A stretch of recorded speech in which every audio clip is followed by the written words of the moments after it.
welcome back to another U.S. immigration law video. In this video, we are going to be addressing some of the questions we've been receiving from Canadians about the new Form G-325R. So first thing to keep in mind, and this is the alien registration form, is that this form is only for those inside the United States. So if you aren't inside the United States, you don't complete the G-325R yet. That's for those already in the US.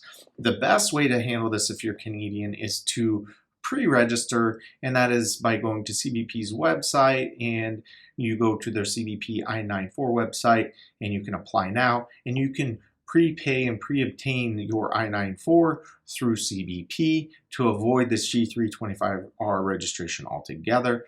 And that can be done up to 7 days in advance of your travel. So as long as you're within 7 days, you can take advantage of that option, as well as that CBP Home app that we discussed in another video.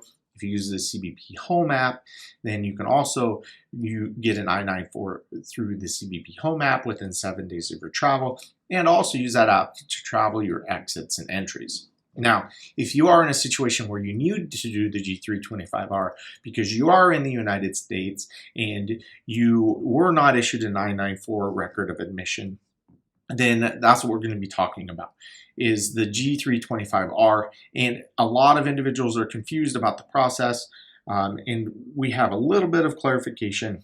One of the things that people are asking is, what address do I use in the G-325R? Now, the G-325R has a couple places where you put addresses in it. The most important address for this purpose is the U.S. mailing address. You have to have a U.S. mailing address for the G-325R. You cannot use a Canadian address for that purpose.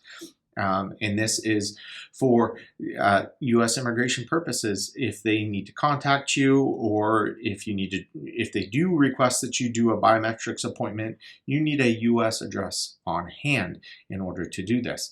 Now, if you don't have a U.S. address, then that can make it a little bit more complicated. If you are coming on vacation and you'll be staying in a vacation home and you'll be at that vacation home during your entire stay, you could use that vacation home address. If you have a family or a friend that has a U.S. address, you could potentially use that address as well, or an employer or a legal representative. In the end, you need a U.S. address for the G-325R. You cannot use a Canadian address or a foreign address for that matter. It must be a U.S. address. Also, they have given us the update that Canadians will be exempt from the fingerprinting requirement as far as that goes. So with the G-325R and the I-94 admission to the United States, there should be no requirement for a fingerprint. It could be required in limited situations, but in general, Canadians will be exempt from that fingerprinting requirement as well. And this all goes into effect on April 11th. So if come April 11th, you've already been in the United States for 30 days or more, or post April 11th, you will be in the United States for 30 days or more, and you were not issued a record of admission of an I-94, then you will be required to do this alien registration requirement. And again, this does not apply to those that already have a visa or a green card. It's individuals who are admitted as non-controlled Canadians and not issued an I-94 record of admission. And failure to do this has penalties and fines of up to $5,000, potential 30 days in jail. But again, we think that the most significant consequences here that are likely to attach are, if you fail to register, you leave the United States and then you try to re-enter, they could get you with an immigration violation and not let you re-enter the United States.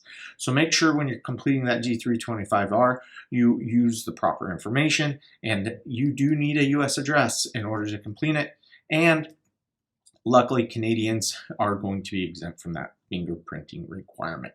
So if you have any other questions about the Form G-325R or U.S. immigration in general, we do this all the time. We are in the business of helping Canadians live and work in the U.S.